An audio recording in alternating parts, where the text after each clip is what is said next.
at the 2019 Game Developers Conference.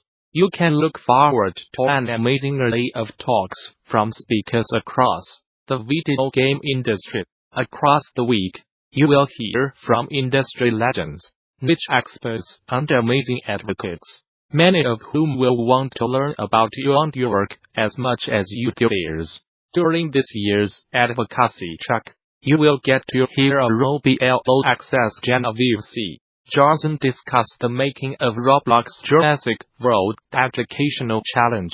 To introduce you to Johnson before her talk, we reached out to her for a quick Q&A. You can now read below. Would you please introduce yourself and talk about your role in game development? I am Genevieve C. Johnson, the Senior Instructional Designer at Roblox, where it's my job to empower students to learn how to code and create games on the Roblox platform, which in turn ensures we have more great game developers in the future.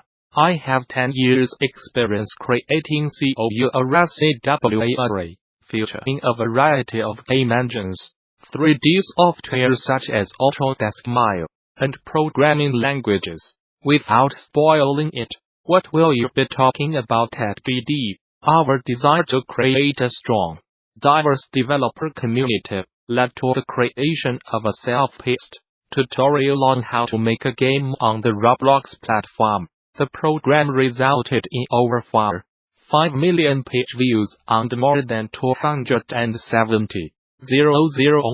new games published for the platform. I will talk about why it was important to Roblox to do this, how we scaffold curriculum to keep students motivated, and some of the learnings we had along the way. All of the concepts in this talk are principles I think about when creating COURSAWA for new developers of any age, for any game engine. Some of them are concepts that do not get talked about enough in education, like progression curves and peak-end theory. What excites you most about the future of game development? I am excited for a future where the games industry sees more stories that are authentic to the human experience. I want game development to be just like literature and music, where the imagination and experiences of every culture and walk of life are represented. The game engines and technology we have today allow for a democratization of game development like we have never seen before, and it is my job to ensure the next generation of developers are getting the resources they need to learn, be creative, and ultimately have fun. What's something about your specific field you want your colleagues to know more about? Instructional design and game design have so many similarities. They are both about motivating people to learn new skills and keeping them motivated. Tell us about your favorite project you worked on in the last year. It was only just this past year that we launched Roblox Education.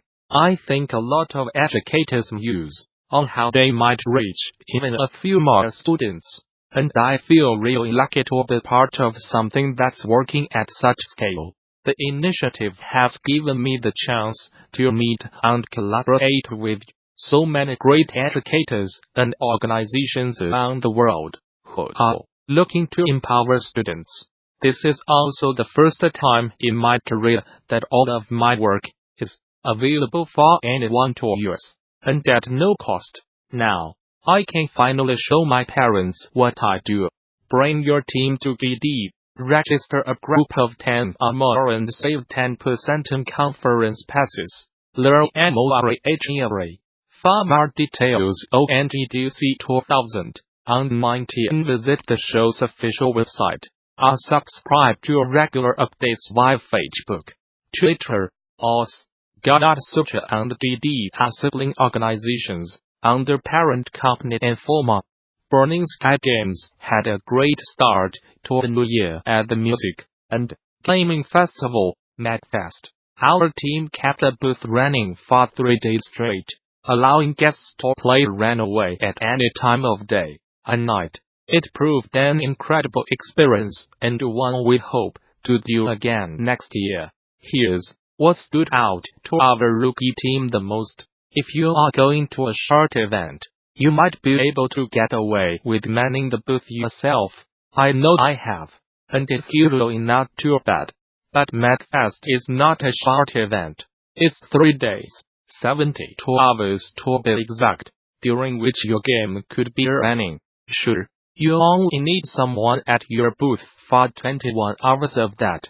But that's still a long time. And with as much as there is to do at MagFest, checking out other games, exploring the art vendor space, networking, and parties, just to name a few things, you will not want to just sit at your booth the whole time. You will tire yourself out. So your whole schedule will just be wake up, watch the booth, go to bed, repeat, and that's not good. Bring at least one other person.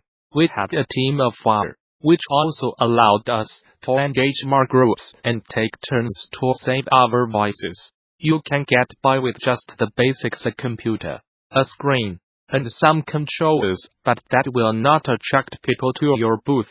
You are battling against all the other teams, therefore guests' attention, and you are only going to win if you go big. We were constrained by both a budget and whatever I could bring on the train along to get there, so we did not have a lot. But we still brought a tablecloth, a couple of standing vinyl banners, a 23-inch monitor, desktop speakers, and a bunch of postcards and business cards. We kept things rather simple, not having the capacity for extra chairs, much less a couch. But once we got there, we picked up some markers, sticky notes, and a board to create a makeshift graffiti wall. Just as a little something to set ourselves apart and give the guests a way to engage with us and our game. This gave our booth more verticality and brighter colors too. We now have some great goals to increase our booth presence, such as a nice start screen for the game with an attract loop, and a second machine running the game, so that more people could play at once. They give you the option, so you should use it, and believe me, the guests will too. It can be scary since you are leaving all your equipment unattended, so just make sure to take proper precautions. We bought 2 Kensington locks to secure our laptop and monitor. If you are unsure whether your device is compatible, just cover left in the instruction manual for Kensington security lock. You can usually also find mention of it on the product's website, under features or specifications. We also bought some cable traps, but it turns out the Kensington locks would not fit through, so we did not get to use them. We'd also like to use wireless controllers when possible, but this time we chose some Amazon Basic X1 wired controllers. They are cheap, so you can get a lot. They do not have to be charged, and Windows supports them right out of the box. Not to mention, they are not nice enough to be worth stealing. Just make sure that, when you lock down your computer, you also disable the shortcut to open the Windows 10X app by pressing the X button. Someone did that overnight at our booth, preventing people from playing the game, until I discovered it the next morning. We also did a bunch of things to make sure no one could tamper with the computer itself, like disabling the keyboard and mouse input. We used Blue Life key phrase for this, and it worked perfectly. I found this batch script online that ensured Runaway would open again if it crashed. I put a shortcut to that end key phrase in the startup folder of an admin user account. When I logged into that account, it would automatically launch Runaway and lock down the keyboard. Then all I had to do to update the game was re-enable the keyboard, sign out and into my admin account, and copy over the game's files, sign back into the demo user, and we are good to go again. We left a piece of paper around each night labeled but reports suggestions, and that also came in handy. We got plenty of feedback and a couple of leads for hunting down bugs. Special shout out to one person who not only wrote that they clipped through the wall, but even drew a picture and detailed each setting they had. If that does not make you want to fix the bug, and I do not know what will. And for the record, we are using Unity for Runaway, not GameMaker. The first day of the festival was the most rough, because just about anything that could break found a way to. Luckily, I had my personal laptop on hand, so I spent the whole day developing hotfixes to patch the game-breaking bugs. It was an exhausting start, but it gave me peace of mind through the rest of the festival that the game could be left alone without issue.